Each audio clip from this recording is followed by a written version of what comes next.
Bournemouth won, West Ham won. It's our review show. It was an up and down game, really. A game of two halves, as the cliche goes. I think the first half we controlled a lot of the game. Bournemouth were pretty flat, but the second half was a completely different story. And to be honest, we got pretty lucky to get out of the Vitality Stadium with a point in the end after a flurry of chances from Bournemouth in the second half. But we're going to go through the entire match review breakdown as we normally do with our statistics, analysis of the game, and look at areas where we still need to improve under Julian Lopetegui. Some slight glimmers of improvements across the board, but again, the structural inconsistencies for me are still there. But overall, it was a positive point to take away against a really good Bournemouth side. And we mentioned this, I know Mike and Sloth did the Bournemouth preview, but this is going to be about the match review of Bournemouth versus West Ham in the 1-1 draw. So yeah, if you enjoy it, make sure to leave a like, subscribe to the channel for more content. We're trying to hit 3,000 subscribers before the end of the year, and we've got just less than 100 to go. So if you haven't subscribed, please do, as it massively helps us out. And yeah, without further ado, let's get into it. There's a lot to kind of break down and analyze. Let's start with the lineups, as that's always a good place to start. I think there was a few surprises. I think everyone expected Emerson, obviously, not to be playing as he was suspended. So Wan-Bissaka moved to left back. Kufal came in at right back. Still no Todibo. It was said that he has a toe injury. So make of that what you will. With our midfield three of Alvarez, Souček, and Soler. And we actually started with Kudus on the left, Paqueta on the right, and Bowen as the focal point up top. So Somerville dropping to the bench once again, which was an interesting decision. And yeah, that front three kind of rotated throughout the first half. I think eventually we started to settle with Paqueta more centrally, with Kudus and Bowen on the right-hand side, or either side, sorry. But I think overall it was, yeah, it just lacked a little bit of cohesion. We still lacked that bite in the final third, but we did create a couple of good chances and we came close. But looking at the statistics from the game, these were the overall statistics from the full 90 minutes. So slightly marginal ball possession to Bournemouth with 51%. Expected goals were pretty similar, but again, ours was inflated quite heavily by our penalty. Bournemouth had 29 shots to our 16. Only 9 on target for Bournemouth compared to just our 3. 2 big chances to our 1. 2 big chances missed for Bournemouth. And yeah, passes were kind of similar, but they had double the amount of corners we had.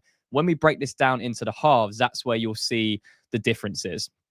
First half on the left-hand side, so you can see West Ham in the blue dominated possession a lot more. Shots were actually kind of equal. We had a bit higher expected goals.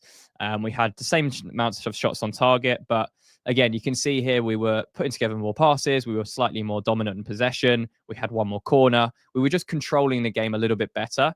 Don't get me wrong, we were still conceding chances. I think Bournemouth had 2 really good chances, but overall, we controlled it quite nicely. And I don't think most West Ham fans expected us to do that in the first half and play the way we did, but also Bournemouth the way they played. But we're going to get into that shortly. When I bring this back up, look at the second half on the right-hand side. It's a completely different story. Obviously, our expected goals is a lot higher due to the penalty. But Bournemouth, I mean, the possession completely top and tailed with 60% for Bournemouth. They had 20 shots in the second half to our 7. They had 7 on target. And yeah, they were just a lot more dominant. And they were the Bournemouth we've seen throughout this season, and they were the energetic, high-intensity pressing Bournemouth that have got them very good success so far in the Premier League. But let's start with the first chance of the game for West Ham, which was actually, again, it wasn't through anything nice or pretty or anything that most West Ham fans want to see for the sustainability of Julian Lopetegui's time at West Ham. But it actually comes from, again, what we spoke about so many times is playing to our strengths and that transitional element to our game. So we pick up the ball here through Kudus. Again, Bournemouth have committed players. We've won it back. Souček plays it to Kudus. Kudus does really, really well. I thought Kudus was fantastic in the first half.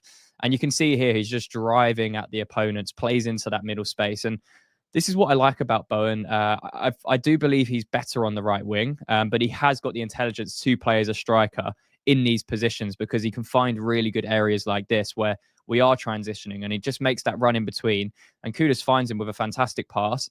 Bowen then cuts back in onto his left foot. And yeah, it was a really difficult shot because he's basically standing still. And it clips the top of the left-hand side of the crossbar. And yeah, that was 15 minutes in. And up until that point, it was pretty flat from both teams. I think Bournemouth were kind of just sitting back, allowing us to build out from the back. And to be honest, I think what Iraola was saying to Bournemouth is let them do that because, you know, the likes of Kufal, Mavropanos, they're not the best on the ball. They've lacked that threat when they have possession. They haven't really been able to create or break teams down through again, patterns of play, game flow, the state that we were in. But I think that was almost counterproductive for Bournemouth, because we're actually worse when we're being pressed, and that leads to chaos, and that leads to rash decisions, and that's what happened. And to be honest, you're better off going up against a West Ham team like that, just because you're going to create so many chances, and we almost get sucked into the intensity of it and try and trigger it ourselves. But that's more for the second half. But one thing we did see when West Ham were over, let's say, overplaying, or over sending too many players forwards, is we were, again, out of possession. We're just not structured enough to think about the next phase. And it's something I've spoke about so many times this season under Julian Lopetegui, is what if we lose the ball in this situation? What if we actually break down what we're trying to do and Bournemouth actually regain possession of the ball? And that's exactly what happens here. So you can see a 44th minute of the game. We've made our Mavropanos, to be fair, in this clip, does really well initially. He drives forward with the ball. But at this point, either A, go back, because we know we're not going to have the structure in place. So if we do lose the ball, or B, we need to have that structure. If Mavropanos is given the license to go into the box here, which I don't think he should be, we need to have that structure behind it to make sure if it does break down, there's pretty low chance that Bournemouth can break out of it. That isn't the case. We lose the ball, and this is then what we find ourselves in. So Mavropanos, you can see there, pretty high and out of position. And both fullbacks, so Wan-Bissaka and Kufal, you can see how high Lopetegui wants to play his fullbacks. And I think there's benefits to doing this, but it has to be done in the right way. And it can't be on a consistent basis like this, where you've got Kufal and Wan-Bissaka almost pushing up as overlapping wingers at the same time. And you don't really, again, have that structure in place if you lose possession of the ball. And that's what happens. Bournemouth transition into this area. And you can see there from the yellow lines, that's our back line. That's our back four right there. And it's almost a desperation, scrambling to get back to try and avoid what's about to happen for Bournemouth. And then Bournemouth find themselves in this position. So we've managed to reset to an extent. The ball gets shifted out to the right-hand side. Semenyo cuts inside. And again, the shot does get deflected. It is a little bit fortunate how this plays out. But just look at the back post there, Utara. Kufal, who I thought had a mixed game. I don't think it was one of his best performances, to be honest, but he did have elements that were good. He doesn't look over his shoulder once, and we've spoke about the awareness of Wan-Bissaka. Well, Kufal has to do this as well, because you can see Kilman and Mavropanos. There's two Bournemouth players there. There's three West Ham players I've highlighted there. Kufal should be screaming at Mavropanos to just drop a couple of yards, pick up Christie running in. Kilman can drop onto Evan Nilsson. Alvarez is there on the edge for Cliver anyway. And then you've got Atara free on the right-hand side. So that should really be where Kufal is. And Kufal's body positioning here isn't great either. I know West Ham are trying to stay in line here, which is why the body shape is what it is. But Kufal doesn't look over his shoulder once in this sequence. And then he gets drawn into Christie, which I've highlighted here. So as the ball's deflected, Kufal's gone into Christie, and he hasn't realised that Atara's made the run on his shoulder on the left-hand side. And I don't know how Utara didn't score this, but it was an unbelievable save from Fabianski. I mean, all Utara has to do is put this high above the goalie, and it's a goal. But Fabianski, to be fair, he makes himself big, and he saves it with his left leg in the end, I believe. And we get away with one just before half time. But again, that whole sequence, that whole pattern came from our lack of coherence and lack of structure if we do lose the ball, and just being way too easy to transition against. And I think Bournemouth started to recognise that, in the second half, when West Ham started to tire, we started to get very, very sloppy in possession. Bournemouth were just there, killing us on transitions, and we lacked that middle focal point of structure. And it's something we've just not been able to click with. And I'm going to get into the second half in a minute. But the first half, that was kind of the picture. I thought West Ham had a couple of decent chances. The Souček one that got deflected wide, the Bowen one that hit the bar. Bowen had another snapshot that was saved by the goalkeeper. But Bournemouth had a couple of good chances themselves. Obviously hit the post early on, and also had that massive chance at the end there that we just went through. So it was pretty even. We dominated possession a little bit more. As I said, we controlled it, but it was almost Bournemouth allowing us to do that. It wasn't like we were, playing out of Bournemouth's press on a consistent basis. Bournemouth were just letting us have the ball. And then that changed in the second half. I think Iriola had enough of that approach and went back to the old plan A of Bournemouth and how they've been so successful this season. And to be honest, it kind of shook West Ham up, because they were kind of cruising at the back. Kilman, Mavropanos, Alvarez dropping in between the back three. They had so much time on the ball. And, we weren't creating anything from those moments, but it was almost like, oh, the pressure's off. I'm not going to be pressed. I'm not really anticipating what I thought was going to happen. So we got a little bit lackluster. We got a little bit complacent. And yeah, then we started to see some issues that arose in the second half. And Bournemouth definitely took control, as we saw from the statistics earlier on in this review show.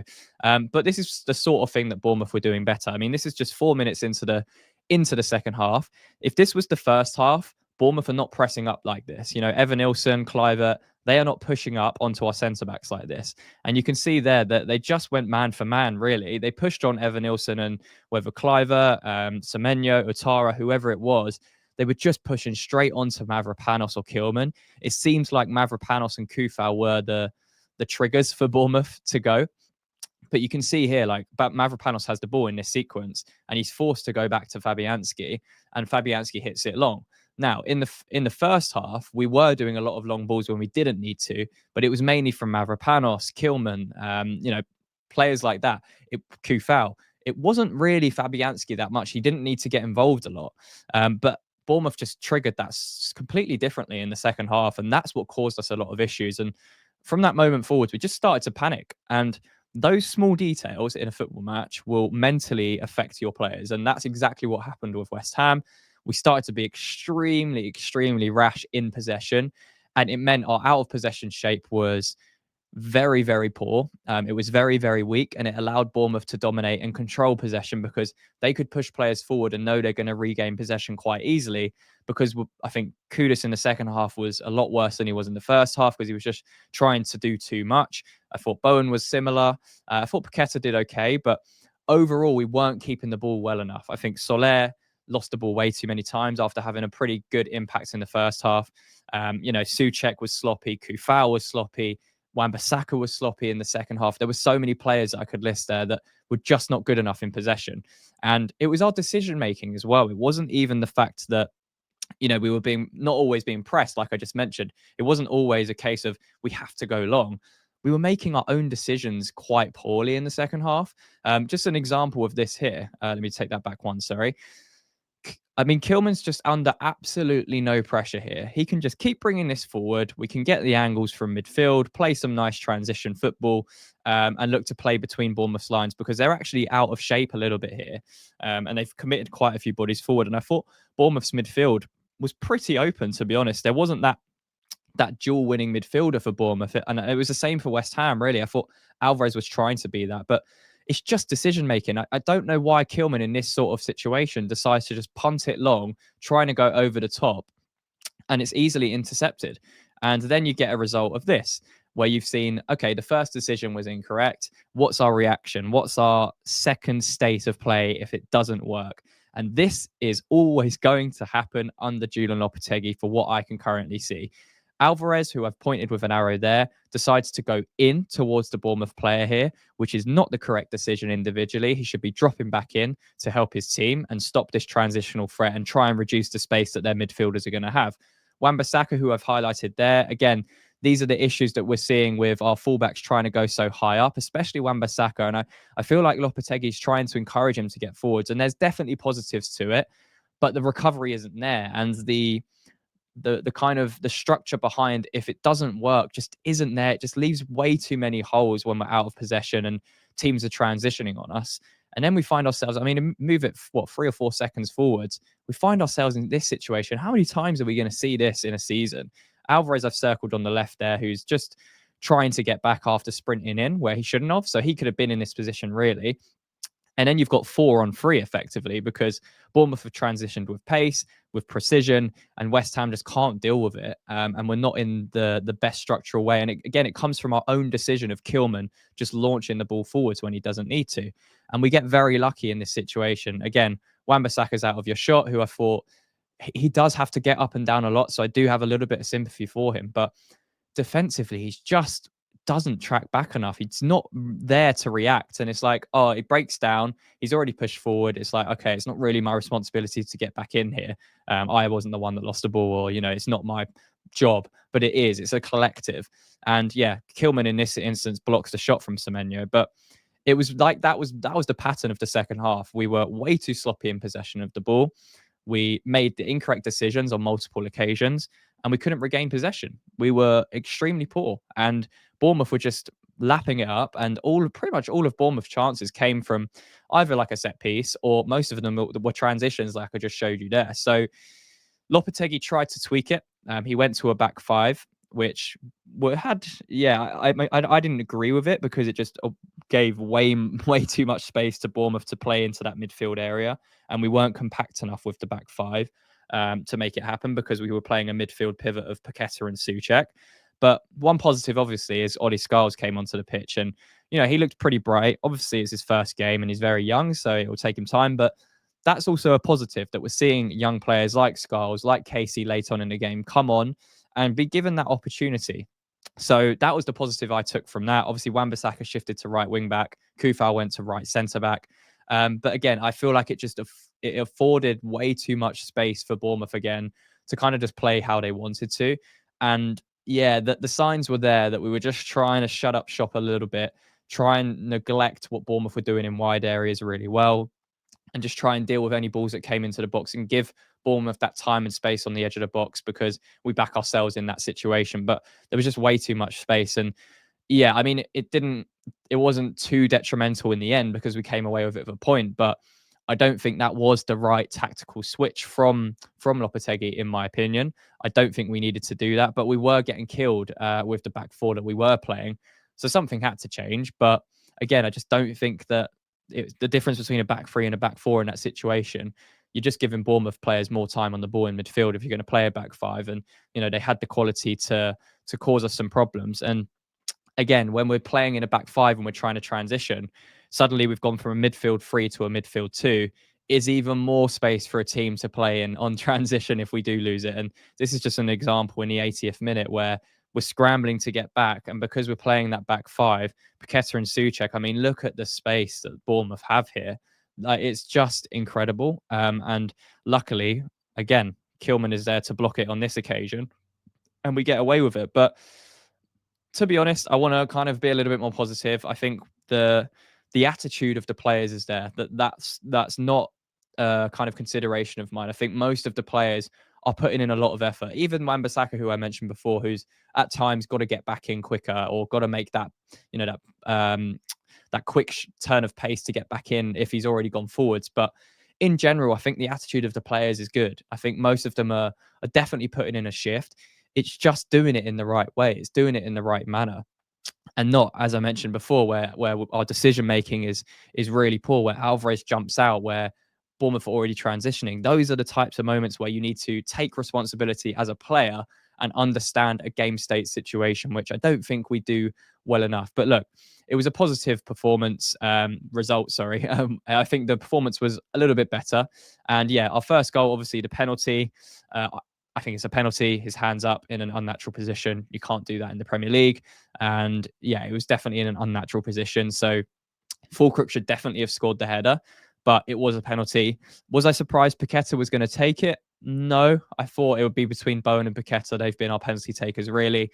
And yeah, he had a good game, so his confidence was probably up. And yeah, you can see here, I mean, just composing himself. He doesn't really look at the ball, which I like as well, that confidence, that arrogance. And he just slots it away into the bottom right-hand corner. And yeah, with 3 minutes left to go on the clock, you're thinking, let's just get out of here with the 3 points and, build on this as a platform. Back-to-back wins for the first time in the Premier League would be amazing.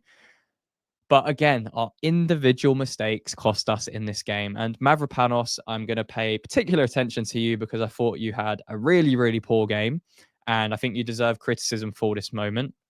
And yeah, too often it's just rash decision making and it's cost us a goal in the end. Look, the goal itself we'll get into, and it was a fantastic free kick, but it all could have been avoided, and we just needed to hold out for a few more minutes and we could have come away from this game with 3 vital points despite the second half onslaught from Bournemouth. And let's take a look at it. So we're in this situation. We're in our back five. Structurally, this is okay. We've got Bowen, we've got Somerville either side. We've got the midfield double pivot of Souček and Paqueta. Everything's good there.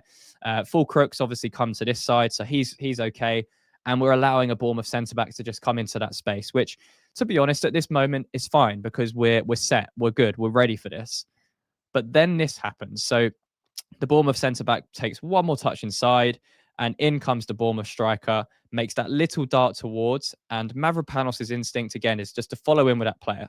It's the correct thing to do. You can't let him wander in there, but you need to do it in the right way. So you've got close to him. That's fine.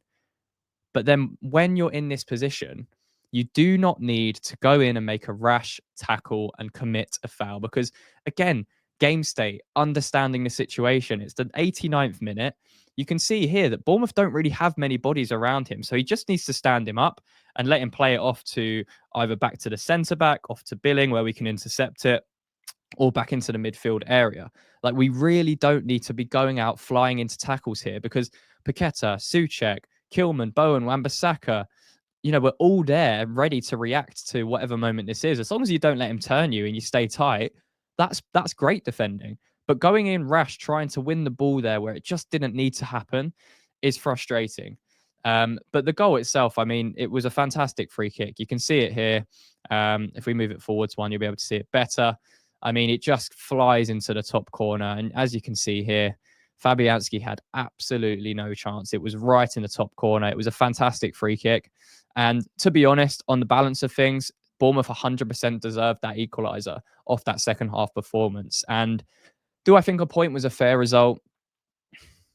Yes and no. I think a point definitely flatters West Ham a little bit more than Bournemouth, but I don't think Bournemouth warranted the win over the full 90 minutes. I think second half performance, Bournemouth were a lot better than West Ham's first half performance, but that's not to say they did it on a consistent basis. And to be honest, Fabianski saved our bacon a lot of times. He was fantastic last night against Bournemouth.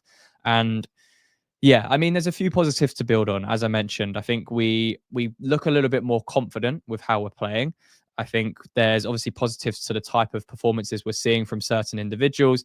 I think Fabianski is a massive positive. His performance was outstanding, and he definitely deserves credit for what he was doing and some of the saves he pulled off.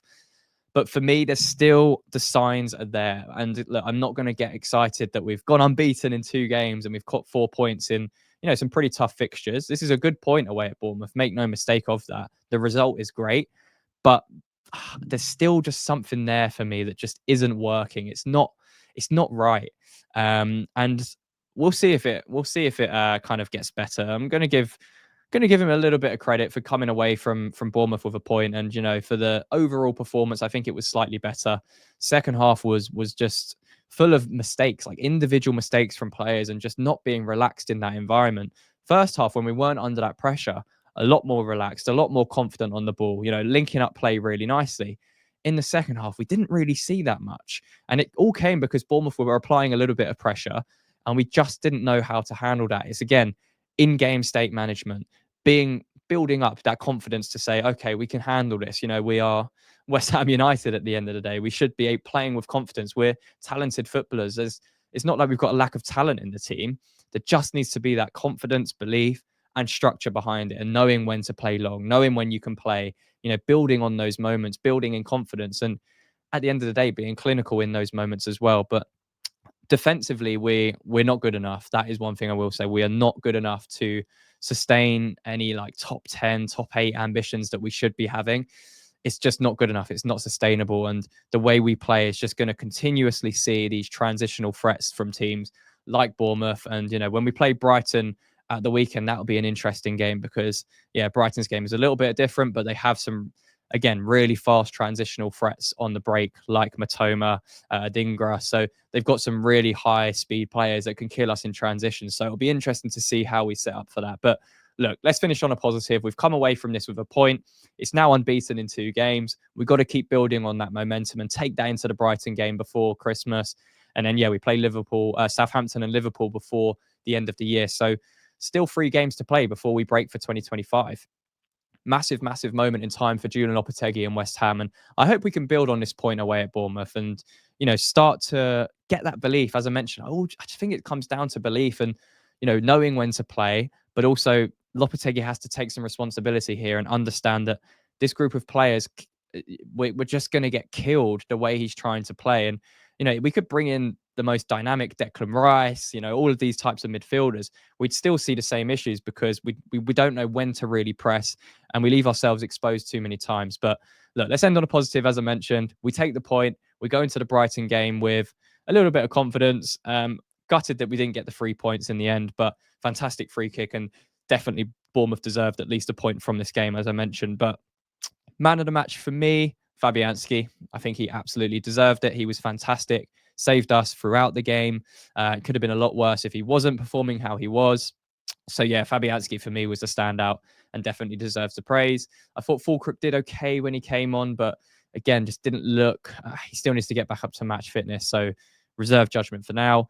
I thought Somerville was quite poor when he came on, but yeah, for me, man of the match would be Fabianski by quite some distance against Bournemouth. But let me know what your thoughts were on the game in the comments down below. Do you think West Ham deserved anything from the game? Do you think we deserve to win? Do you think that you've seen any positives from the performance based off what we saw against Wolves and prior to that? And most importantly, do you think Julian Lopetegui's bought himself a little bit of time and a little bit more belief from the West Ham fans? Or are you still very much in the we need a change camp at West Ham this season? But yeah, let me know down below in the comments. If you enjoyed the review, make sure to leave a like, as that massively helps us out. And as I mentioned before, we're trying to hit 3,000 subscribers before the end of the year. So please do subscribe if you are new to the channel, or if you haven't hit that subscribe button and you are a regular viewer of Babbling Irons. And yeah, hopefully we can take this into Brighton, get the 3 points on Saturday, and go into Christmas all happy, all smiles, before we then go to Southampton on Boxing Day. But that's going to be all for today. Make sure to leave a like. See you on the next one. And one thing left to say, come on, you Irons.